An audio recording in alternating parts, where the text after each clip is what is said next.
Dans cette vidéo sur Word, nous allons voir comment hiérarchiser un texte déjà saisi.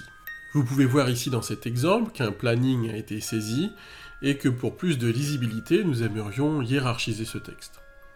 Ici, le texte a été saisi au kilomètre et nous avons fait attention entre chaque ligne de faire une fin de paragraphe avec la touche Enter, ce qui nous génère ce caractère ici de fin de paragraphe.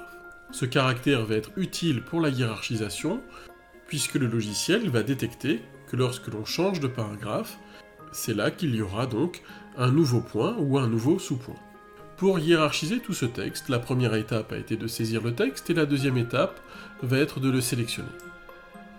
Le texte est maintenant sélectionné. Je vais me diriger dans la rubrique Accueil au niveau du groupe Paragraphe. Au niveau de ce groupe Paragraphe, vous identifiez facilement les listes à puces, les listes à numéros. Ce qui m'intéresse, c'est la liste d'à côté qui s'appelle justement liste à plusieurs niveaux. C'est ici que nous allons programmer la hiérarchisation. En cliquant sur la petite flèche juste à côté, je peux voir que je peux utiliser un certain nombre de bibliothèques de listes.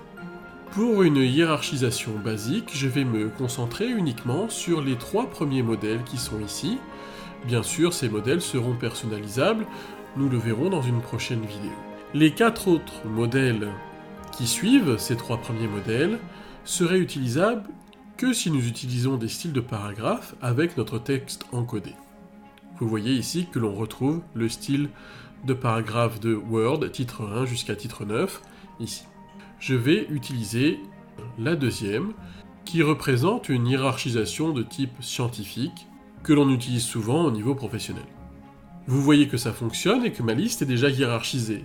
Cependant, le travail n'est pas finalisé car tous les points ne devraient pas être les uns en dessous des autres puisqu'il devrait y avoir des points, des sous-points et peut-être encore des sous-points ou sous-points. C'est ici que je vais maintenant régler le niveau de chaque point. Je vais simplement positionner mon curseur texte avant le texte et si je veux que ce deuxième point devienne un sous-point, je vais utiliser les boutons pour augmenter ou diminuer le retrait que vous avez ici et là.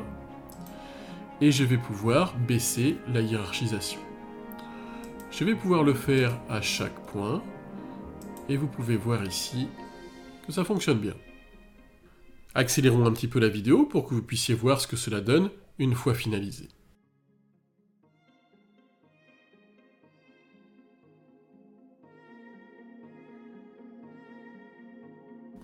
Voilà, le travail est terminé, vous voyez que la liste est bien hiérarchisée. Et avant de clore cette vidéo, je voulais attirer votre attention sur le fait qu'une liste hiérarchisée doit être dynamique. C'est-à-dire que si vous avez besoin de rajouter un paragraphe, pour effectivement ici évoquer le mois de juillet, je vais venir donc du coup juste après Dunkerque, enclencher un nouveau paragraphe avec la touche Enter. Vous voyez ici que j'obtiens un numéro, et si je veux rentrer le mois de juillet, je vais simplement bouger le niveau hiérarchique en augmentant le retrait, pour encoder mon nouveau mois. Donc à tout moment, dans une liste hiérarchique, vous devez être capable de générer un nouveau paragraphe, de régler le niveau de ce paragraphe, et la numérotation doit s'adapter automatiquement à votre action. Ce n'est que là que vous pourrez dire que vous êtes vraiment en face d'une liste qui va s'adapter à la modification. Je vous remercie d'avoir visionné cette vidéo.